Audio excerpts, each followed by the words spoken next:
Hello from Wearing History. Today we're going to go over how to make the hood for the 1899 Ponderosa Cape. This pattern was taken from an 1899 Lamode Illustré issue. Go back and see my previous video if you'd like to learn more about this and the changes between the two. You're going to want to sew from the dot to the back of the head. So in this it's pinned. You go from the dot and to the point and then back down to the neckline. Do that on both sets. You're going to want 2 of your outside fabric, 2 of your inside fabric, sides together, and sew. Once you finish that, you're going to want to clip your corners. So I am just going to do that with my scissors here. It's going to be at the back of the point of the head. That makes it so that you can turn it right side out and it's not quite as bulky. Obviously be careful not to get your stitch line. Do the same for both sides of the fabric. I've done my plaid and now I'm doing my solid. I have 1 inch seam allowance at the center back of the neck. Be sure that you keep that in mind when you're sewing. So 1/2 inch on top of the head, 1 inch at the back of the head. Now you're going to match these two together. There's sort of a scallop that frames the face. So I'm going to grab my pins and I'm going to match those seams that I just sewed, being sure that they're nice and flat, matching the seam line of the brown fabric to the plaid fabric or whatever you're using for your project. Those need to align exactly in the same spot. I'm making sure they're flat on mine because then I can get underneath that seam allowance and be sure it's not bulky. Now you're going to work your way around the curve and make sure that you're matching both of those curves nicely together. Your outside fabric to your inside fabric because, like I said, this is reversible. So I'm matching the ends now, and then I'm going to match the center back of the neck at the neckline. And then I'm going to keep working my way around, making sure that I've got everything nice and flat and meeting together. So those two edges are the neck edges. The point meets at the center front of the neck of the cape. And then you're going to work your way around the curve that frames the face. So make sure that you work this really nicely with your fingers so that everything lays really nice and flat. You can see it takes me quite a while because the two wools are trying to cling to each other. So match your seam allowance on those and then start pinning all the way up the front. Once you get to a certain point, you're going to want to work from the top of the head where the opening is and then work back towards where you've pinned first. So you can see me doing this here. That way if there's any excess, it gets eased into the curve and isn't bulky at the top of the head. Flip it around and do the same to the other side.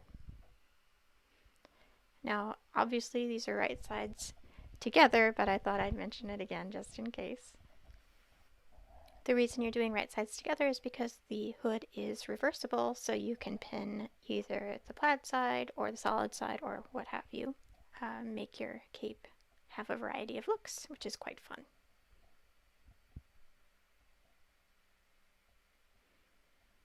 Now when you sew this, you're going to want to sew around and stop at the center of the head at the top, and that way it will be lay nice and smoothly. But right now I'm pinning the neckline. When you go to sew this, you're going to leave an opening at the center back of the neck to be able to turn it. You'll see that in a moment.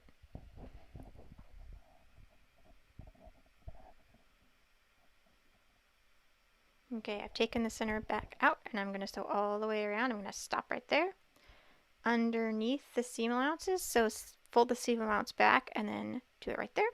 Then fold the seam allowance to the other side and then start again.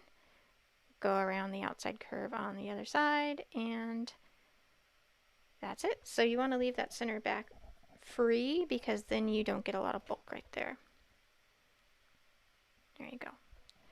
Now I'm going to turn it inside out. You can see it's got a nice little like a hinge right there because I stopped my stitching. Now I'm going to clip in at that point.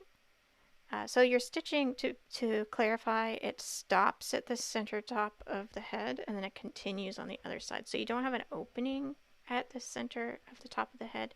It's just 2 different rows of stitching to leave that seam allowance free. Now I'm clipping my curves.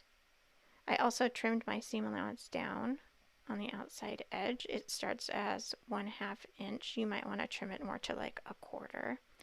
You're going to clip your corners so those corners can be nice and pointy, and then you're going to do the same for the other side of the cape. Now you're going to clip your neckline curve, which is very important because that is quite a drastic curve. I'm skipping over center back neck because that's a relatively straight edge, and leaving the 1/2 inch makes it easier to finish. Now I'm going to reach in and I'm going to pull it right side out. It's going to feel funny because it is faced with itself, but you can get in there and make sure each of the points of the hood are nice and pointy, and the center front points as well. And when you wear this, it's going to sort of flay open, so like the top points will be close to the neckline, and then it's going to go down like a point on the front. You'll see it in the samples.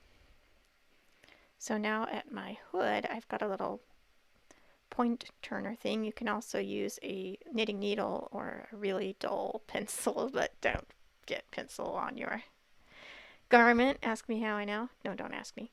So I am working my way around now, making sure that all of those edges are nice. You can also sort of finger press the curves to get them to start going the way you want to, because right now they're folding in on themselves. So I'm working the point of the hood now. The fabrics are quite bulky, so it may take you a little bit of time.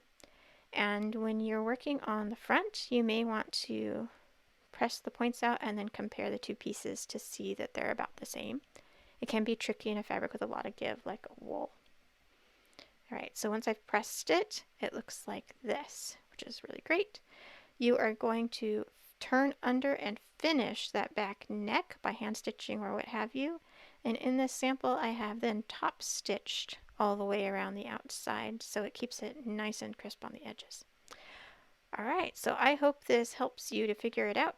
Where my fingers were right there, that's where you're going to make your buttonholes. So do that and then try it on your cape and see how it looks. And you can fold these back if you want to. You can tack them to place if you don't want it reversible. Alright, that's about it. I hope you really enjoyed this tutorial and it helped you to visualize how this hood goes together. You can find my patterns on Wearing History on Etsy, also wearinghistory.clothing, and wearinghistoryblog.com is where I share a lot more free content and tutorials. Thank you for watching.